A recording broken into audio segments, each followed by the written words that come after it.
না ছাড়া তো কোনো সিস্টেম মত নাই। প্রতি 3 মাস অন্তর অন্তর 5,000 10,000 করে বিল আসছে। কারেন্টটা ঠিক ভাবে দে। 2-3 ঘন্টা হয়ে গেল ফোন করো। শালার কা আসছে।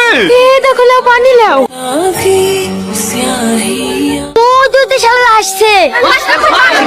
আমার একটু কথা শোনো। আরে ভাই আমার কথা শোনো না। আপনারা কি বললেন আমরা জানি না। তোমরা একটু চুপ করো তো। বলেন কি বলছেন বলেন। আপনাদের কার কার বাড়িতে এসে আছে?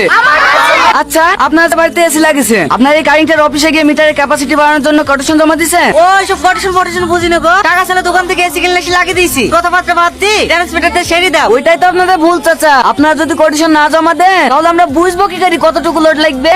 আপনার প্রত্যেক কারেন্টের অফিসে কোটেশন জমা দিয়ে আসবেন, তারপরে নতুন ট্রান্সফরমার আসবে। কদিন লাগবে বা? না হলেও 2-3 মাস তো লাগবে। 2-3 মাস? ওকে বাড়ি চলো, তুমি জায়গা বেঁচে দিয়ে অন্য গ্রামে চলে যাবো। তাই বলে জমি বিক্রি করে গ্রাম ছেড়ে চলে যাবো? আসতে তো হবে, এই যে গরম পড়ছে, কারেন্ট না থাকলে তো এমনিতেই মরে যাবো। তুই একটু চুপ কর না ভাই। তোমরা তো শিক্ষিত মানুষ, একটা কথা বলো দিনি, এমন কোন এসি আছে যা কারেন্ট না থাকলেও চলবে? হ্যাঁ আছে। ক টাকা লাগবে বলো, আমি এক্ষুনি কিনবো। 2000 টাকা।